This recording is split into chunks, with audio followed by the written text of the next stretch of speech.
Biodiversity and its conservation. In this part, we will take a look at number 1. Why should we conserve biodiversity? Number 2. Approaches of biodiversity conservation. Number 3. Endangered species. And number 4. Why are species endangered? Why should we conserve biodiversity? Biodiversity is necessary for our existence as well as valuable in its own right. This is because it provides the fundamental building block for many goods and services which provide a healthy environment to lead our life. On seeing different birds on earth, we can see that every bird has different color, structure, size, etc.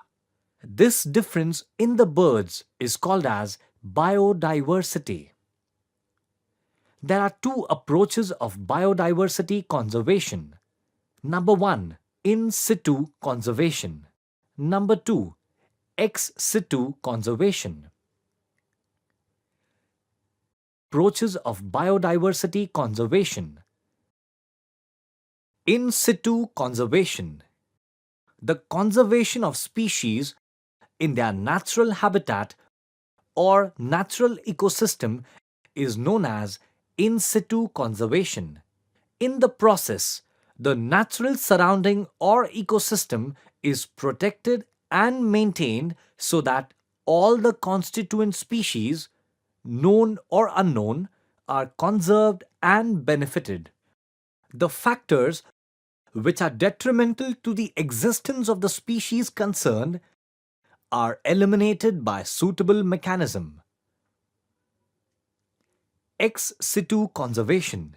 Ex situ conservation involves maintenance and breeding of endangered plants and animals under partially or wholly controlled conditions in specific areas like zoos, gardens, nurseries, etc.